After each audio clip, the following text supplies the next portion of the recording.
Hey there, it's Paige here from theimpactcopywriter.com. And today we're back with another copywriting review or mini copywriting review. And today we're going to focus on a sales email that's inside a sales sequence for a high ticket course, business building program. And the email in question that we're going to look at is really focused on the fear that people have about moving forward, and that kind of contrast with relieving that fear and building belief in their ability to get some sort of transformation. If you're selling anything really, but especially if you're selling these sorts of developmental type training programs, fear is likely to play a factor in somewhere in your ideal buyer's mind. So it might be fear of them not being good enough to be able to get a result, or fear of them not being at the right stage, like maybe they're too beginner to get a specific result, or fear of making such a large financial investment if you are selling something that's really high ticket. It might be fear around belief in their ability to get the result, or even fear in your program's ability to deliver a specific result.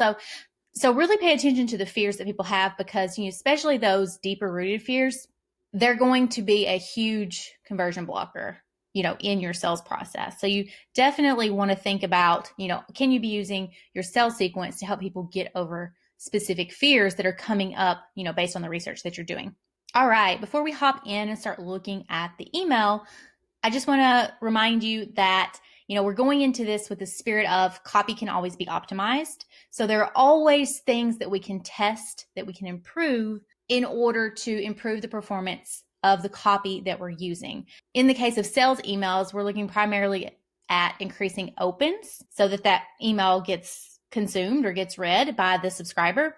And we're also looking at increasing click-throughs. So if we're sending people to sales pages or to checkouts or whatnot, then that's kind of the purpose of the body copy. So that's going to be our focus for this email review as well. All right, we always start with the copy brief so we can kind of understand kind of the strategy behind the email and why it's written that way, and we can kind of analyze it against that foundation. So remember, this is an in the wild kind of email. So I'm not privy to a lot of the information, like the strategic information, about the funnel or about the ideal buyer, other than personal experience with going through the email funnel and how I got into the email funnel and identifying with my own sort of characteristics that make me potentially an ideal buyer for this. So the reader for this email is someone who is either an aspiring or a working consultant who registered for this free big picture webinar, but hasn't purchased the course yet. So like with lots of webinars for training programs,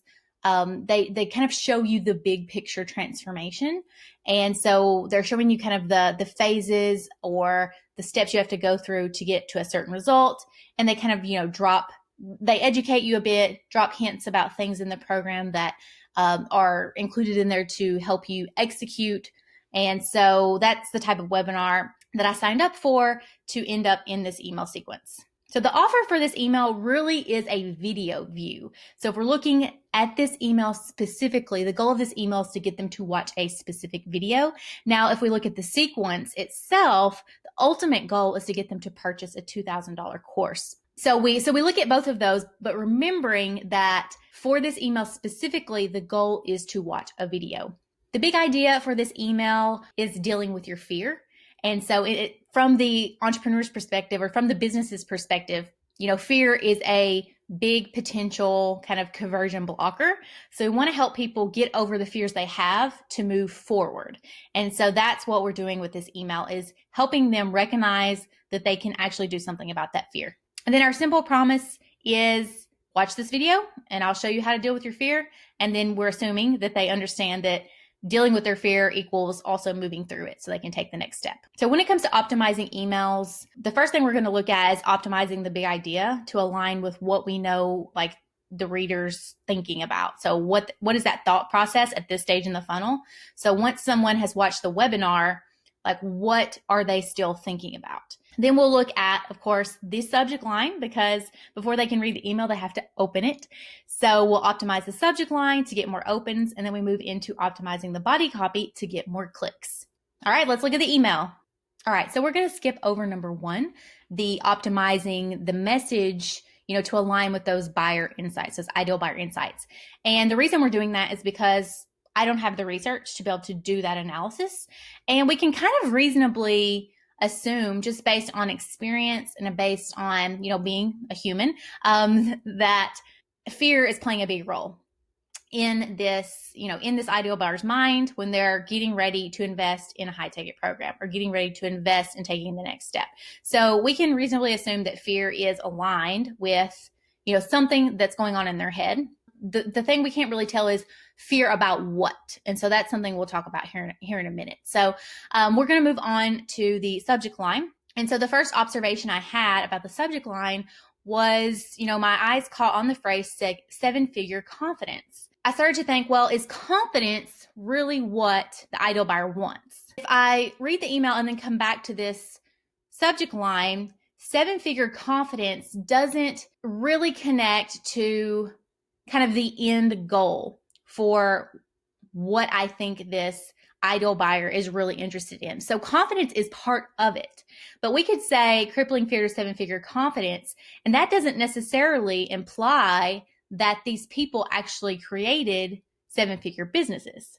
So something I would consider doing is, testing, swapping out 7-figure confidence with 7-figure consultant. Because if we go back here, that's really what people are interested in. Now, confidence plays a role there, but confidence is not the end goal. The end goal is having a really successful business and being profitable and making a lot of money. I would consider, saying something around, from crippling fear to 7-figure consultant. So that's more in line with the transformation that they're really looking for, because it's not just about the confidence.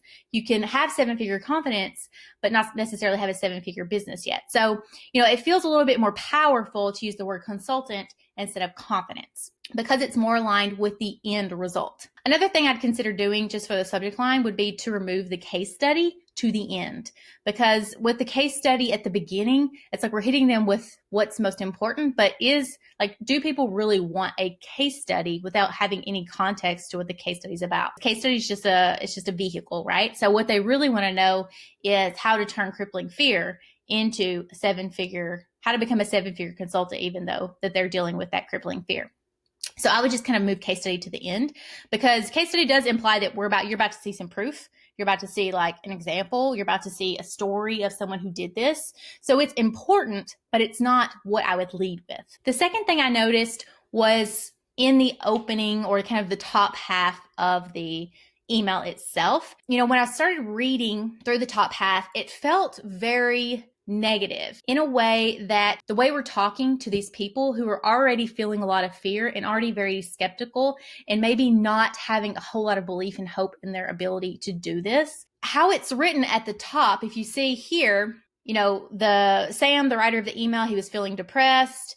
He thought he saw these people's sob stories, which is another negative word, and he thought that these people were doomed. And so they already suspect that they're doomed because they have this crippling fear, and they don't have reasonable confidence in their ability to actually make this happen, even with this program.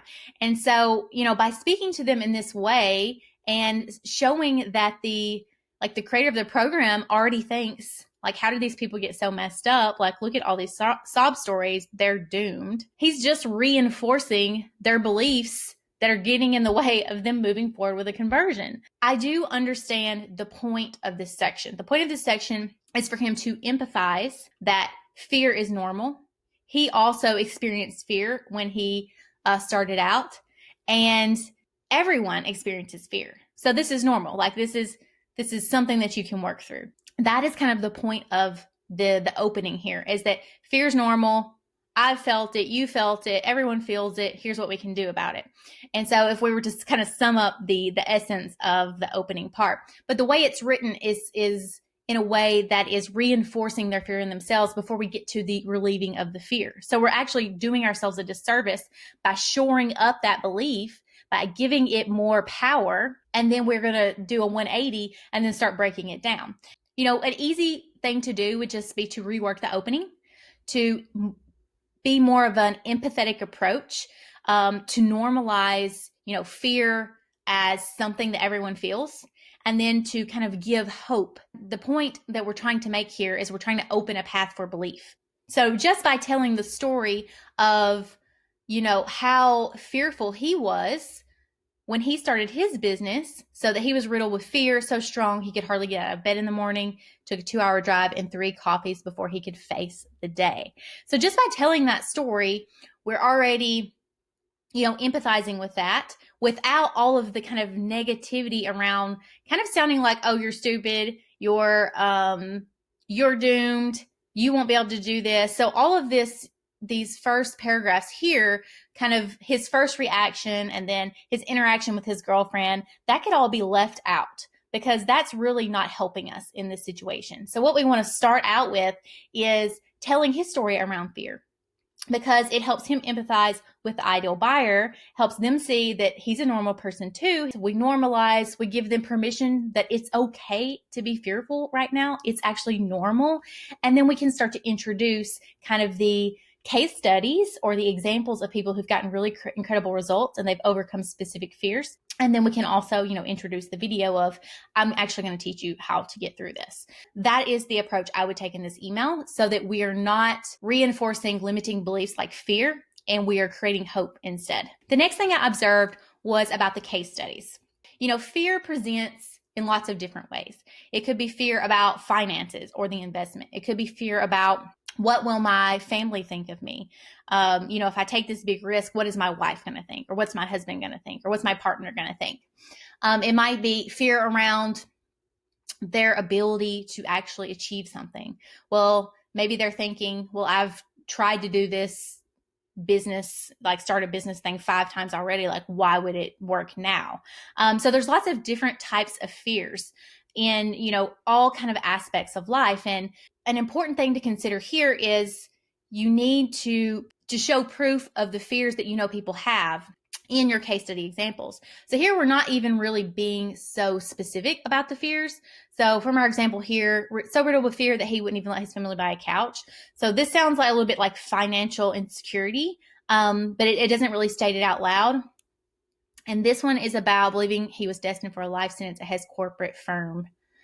So this sounds maybe a little bit of like unfulfillment, but feeling stuck. So those are just 2 examples, and we could be much clearer with those as well. But I would consider aligning the proof, so offering more examples, with what ideal buyers are fearing. So looking at your VOC research, your voice of customer research, kind of picking out the common themes and offering up case studies or mini case studies like we just did of real people who overcome specific fears to achieve amazing results. So, if you're just offering up examples of people with financial insecurity, then people who aren't suffering from financial insecurity, but maybe suffering with some kind of self-worth issue or self-belief issue, they're not going to resonate because you're not proving that their fear can be overcome.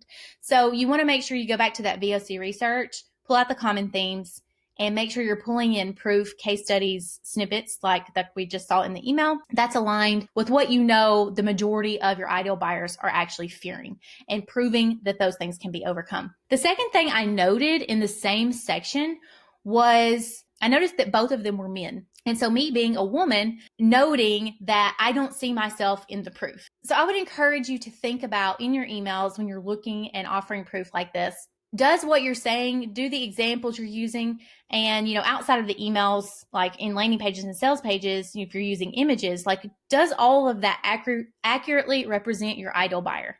Because in this case, we have 2 men, case studies of 2 men, and that's pretty much kind of all we know about them. We don't really know where they live or, where they were in their life or how old they are or anything like that, but we do know their gender based on their name, so we can reasonably assume that. And so as a female, I don't necessarily resonate as strongly with these examples because I don't see myself there. Something we could do about that is selecting samples that accurately represent the diversity of your customer group. So that could be things, and of course, keep in mind, you want to be relevant to what matters for your business. Things like age, that might be relevant for, based on what you're learning in your voice of customer research. Age might be an issue. Gender might be an issue. The role. So if you're talking about maybe the role that they play in their family or the role that they are in their business or the role that they are in their job, for example. So kind of their position, their role, depending on the context. The stage. So are they at an advanced stage? Are they a beginner? So I know specifically with this program, it's equally useful for beginners as well, like aspiring consultants, students even who are thinking about getting into consulting, and then also experienced working consultants, up to a certain point. And for this specific example, we could do by fear type. Race is another one. Now, you wouldn't see race so much in an email because we're using mostly words. But like if you think about landing pages, you think about sales pages or websites, we're using photos of people, then you want to make sure that you're accurately reflecting people of different races, people of different backgrounds in like visuals that you use. All right, the final observation I had was in the PS section. So if you note here, he shares a story about eating a bar of soap at school one time to avoid public speaking. Now, I kind of chuckled at this. And so, to me, it feels like this could be a really great story to open up the email with because it illustrates just how far fear can make you go to do things that are self-sabotaging you. It would make a very interesting and humorous start to the email that could also help people kind of relax into the email around their fear. So we're not shoring it up. We're actually kind of creating some laughter around it.